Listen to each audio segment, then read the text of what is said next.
And I can almost bet that some of you are looking at the title of this episode and you're going, oh my God, oh my God.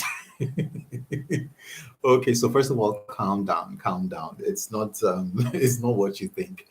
I'm not trying to put a hex on anybody, right? I just want us to look at things with a different perspective. As they call me the teaching priest, and it's my job to bring out new perspectives from things that you may not have considered previously.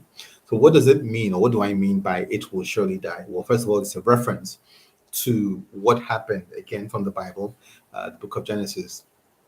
um, the initial phrase was "you will surely die," and who said those words? It was God. And who was he talking to? He was talking to man. Specifically, he was talking to Adam, right? The first man that was created, or who was created. And what was the context for those words? God had put Adam in the Garden of Eden, and he had given him specific instructions. And one of those instructions was not to touch the fruit from a particular tree, the tree of the knowledge of good and evil. And God ended by saying that don't touch this tree. If you touch it, the day that you touch it, you will surely die. Now, notice those words, you will surely die. He didn't say, I will surely kill you, right? He said, you will surely die. Now, what's the difference? Slight as it may be, right?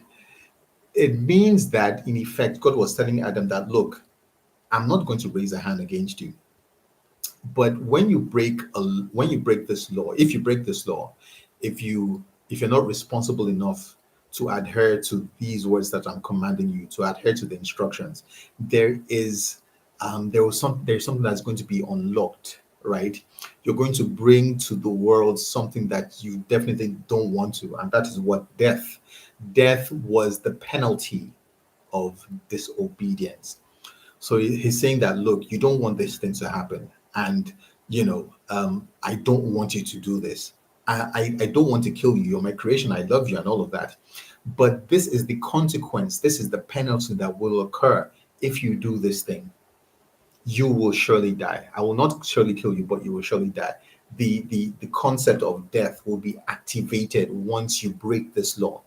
And I want to align that picture that I just gave you with this episode. It will surely die, meaning that the principle of death, which is not, when we talk about death, we're typically talking about the loss of life of a human being, or of an animal, right?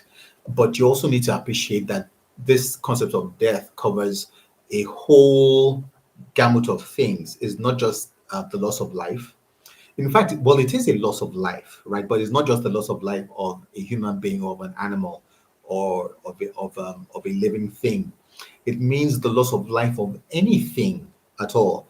And I'm saying that it is married to that principle of disobedience. Disobedience to what? Disobedience to an instruction, or disobedience to a principle. So let's take an example, right? A friendship. Now, remember that I said, and I've said several times, that everything in life is founded on a principle. So the principle that underscores friendship means that you must do several things. You must be in constant touch with the person that you call your friend. You must be able to sacrifice for the person that you call your friend. You must be able to communicate with the person that you call your friend. You must be able to share with the person that you call your friend. You must be able to um, deliberately and intentionally do things that make the other person happy, not just happy, but uh, more fulfilled, right, with their purpose and with their calling. That is true friendship. When you help somebody deliberately to achieve their purpose in life, that is when you're being a true friend. Now, what happens when you don't do any of these things? When you don't call, when you don't communicate, when you don't share, when you don't help out, when you don't assist, when you don't deliberately push the person in the path of their purpose, what happens? The friendship begins to what? It begins to die. It begins to die. Perhaps it's not your intention to kill the friendship, but that is what is happening as a result of your disobedience to the principles that are holding that friendship up. And this applies to everything. If you're on a job, there's a principle of maintaining that job. It means that you must get to the workplace early or whatever time is stipulated. You must put in your best. You must be able to align with the ideals of the organization and all of that. If you're not doing any of those things, then your position in that place will begin to die. What is death? Death is a disconnection from the source of the thing. In a friendship, death of the friendship is a disconnection from the other person.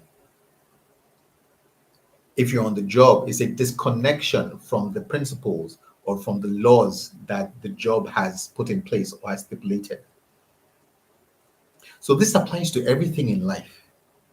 If you don't know what the principle that upholds that thing is, or if you deliberately ignore it, if you do the things that you're not supposed to do, the thing automatically begins to die. It will surely die. It will surely die. Make no mistake about it. It's a certainty, it's a given. It will surely die. So, if you don't want something to die in your hand, if you don't want to lose valuable friendships, if you don't want to lose your marriage, if you don't want to lose your job, if you don't want to lose in life, if you don't want to lose, period, then you must ensure that you are doing the thing, you are aligning with the principles that give life to that thing. Otherwise, it will surely die. And you don't want that to happen.